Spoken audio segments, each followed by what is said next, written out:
தாளிச்சை செய்ய போகிறோம். பார்த்திங்கன்னா கடலைப்பருப்பு 50 கிராம், பாசிப்பருப்பு 50 கிராம், துவரம்பருப்பு 50 கிராம். இது எல்லாத்தையும் ஒரு வாஷ் பண்ணி குக்கரில் வந்து வேக வச்சு எடுத்துக்கலாம். 2-3 விசில் விட்டு. நம்மளோட பருப்பு வேக வச்சு எடுத்தாச்சு. கடலைப்பருப்பு நல்லா துவரம்பருப்பு பைத்தம்பருப்பு நல்லா சேர்ந்து வெந்துருச்சு. நம்ம தாளிக்கிறதுக்கு ஒரு 1 ஸ்பூன் 4 ஸ்பூன் எண்ணெய் விட்டாச்சு, 1/2 ஸ்பூன் நெய் விட்டாச்சு.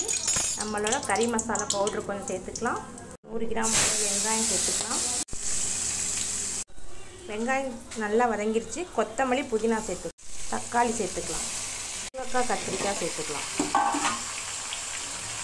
ஒரு அரை மாங்காய் சேர்த்துக்கலாம். ஒரு 4 பீஸு சிக்கன் பீஸ் சேர்த்துக்கலாம். 1 ஸ்பூன் அளவு இஞ்சி பூண்டு பேஸ்ட், 1/2 ஸ்பூன் மஞ்சள்தூள், தேவையான அளவு உப்பு, கரம் மசாலா ஒரு 2 ஸ்பூன், பச்சை மிளகாய் 4. காயை நல்லா ஈவனாக வதக்கியாச்சு. நல்லா வேகட்டும். நம்ம தேவையான அளவு தண்ணி ஊற்றிக்கலாம். காயை நல்லா கிளறி விட்டுக்கலாம். பிளேட் போட்டு மூடி நல்லா வேக விட்டுக்கலாம். தாளிச்சாவுக்கு நல்லா காய் வெந்து வந்துருச்சு. சிக்கன் காய் எல்லாம் சேர்த்து வெந்துருச்சு. நம்ம வேக வச்ச பருப்போடு சேர்த்துக்கலாம். நெல்லிக்காய் சைஸு புளி கரைச்சி இதோடு சேர்த்துக்கலாம். இதெல்லாம் சேர்த்து கிளறி ஒரு கொதி விட்டுக்கலாம். நம்மளோட தாளிச்சா நல்லா ரெடி ஆகிடுச்சு. காயெல்லாம் வெந்து ஈவனாக நல்லா ரெடி ஆகிடுச்சு ஃப்ரெண்ட்ஸ். இப்போ வந்து ஸ்டவ்வை நம்ம ஆஃப் பண்ணிக்கலாம். கொஞ்சமாக புதினா கொத்தமல்லி லைட்டாக தூவிட்டு பரிமாறலாம். டேஸ்டான தால்ச்சா ரெடி.